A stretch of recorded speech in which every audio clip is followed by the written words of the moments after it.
Hello, Mike aka UK Wolfman from the Watch Freaks Forum. Would like to bring to you a brief video presentation on the new Flinders white dial automatic watch from Melbourne Watch Company.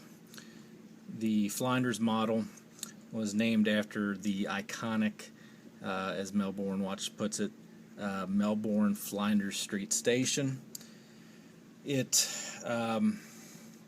is their first production, and as you can see from just looking at the watch, initially it's got an elegant, dressy type look to it.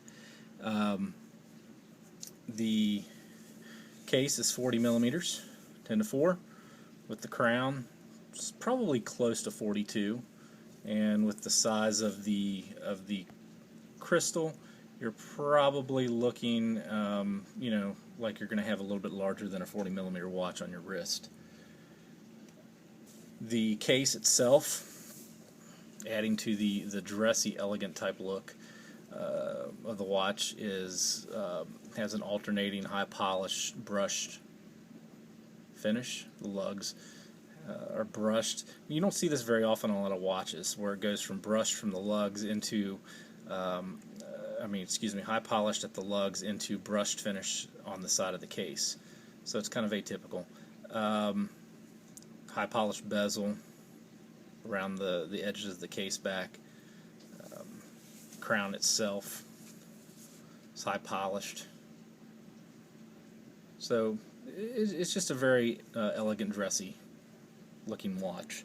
The crown, small crown. It does have a geared, as you can see,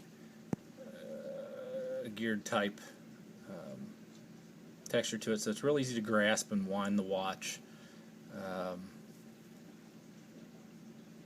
The only particular issue that I found with the crown is if you don't have any fingernails like me, you might need a little help pulling that crown out to set the time and the date, because it is a push-pull crown.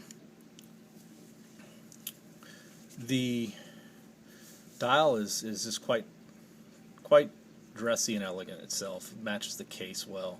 It's textured, got some applied high polished markers, as you can see. So I can get a better angle on that for you. There you go. And as you can see, it's got the Melbourne Watch Company branding above center dial and the Flinders model below center dial.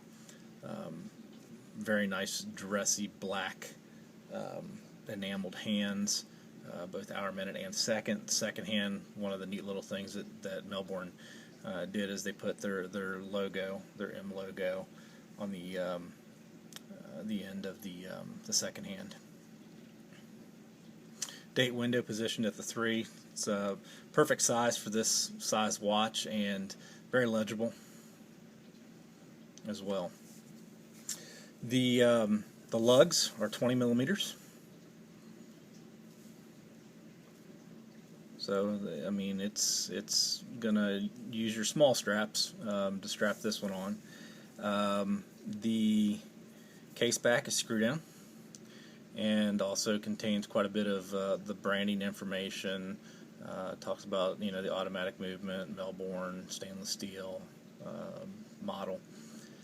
But as you can see, one of the other really cool things that Melbourne did with their first watch is they used a Miyota 9015.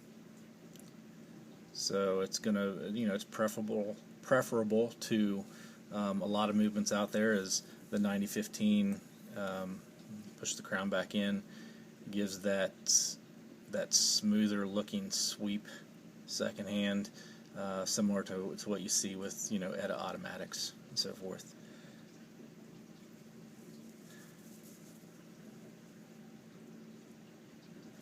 The water resistance is actually 50 meters.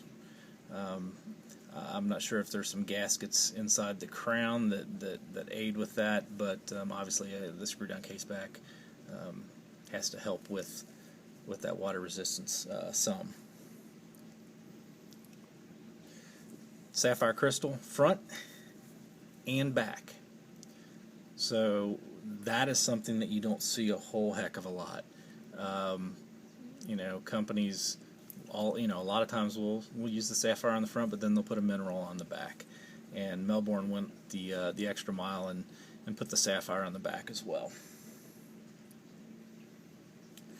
The strap, very nice strap. It's probably a 3 millimeter, 3¼ millimeter strap, depending on where you measure it at. Branded on both sides. And one of the very cool features that I like about the watch, and let me wipe this off just a little bit, is the buckle. Buckle matches the high polish finishes of the case. As you can see, it's not the standard looking buckle. It's something a little bit different, a little bit unique. Has the Melbourne logo also engraved on it. The strap, like I said, is 20 millimeters, but it tapers to 18 at the buckle. So that brings me to my next point. I have a 7 3/4 inch wrist, and so I typically use a strap that needs to be a little bit longer in length to get a really good feel. But as you can see, this is what she looks like on the wrist.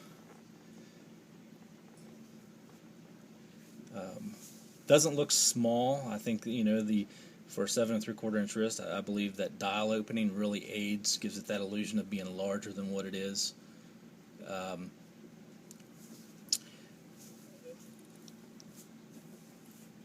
Tapers to 18 millimeters. Again, the strap. So I'm in the next to the last hole. So once you get at 8 inches, probably, or thereabouts, you're going to be in this last hole. So anyone that's over that size is going to be looking for an alternative strap choice. So keep that in mind, that if you do and you want to use this buckle, make sure you get a strap made that tapers to 18 so you can use this buckle. And I would also suggest the same style holes because of the tang in the buckle. Dual keepers, so that helps. Helps with the with it being a little bit short, keeps it down pretty well.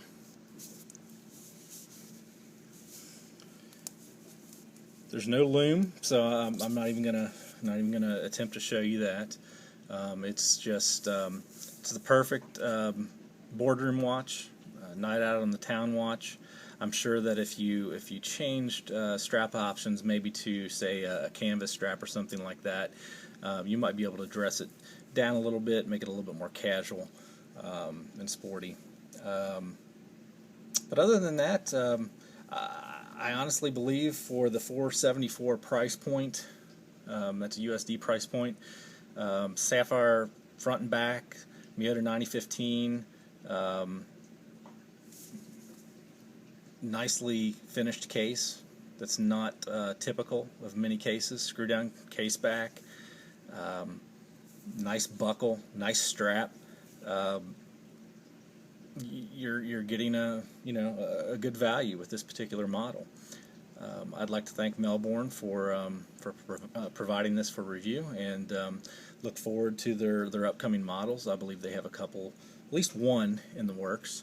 So if it turns out as well as this one did, I'm sure it'll be just as successful. The entire written review will be posted at www.watchfreaks.com. I will put a link below the video review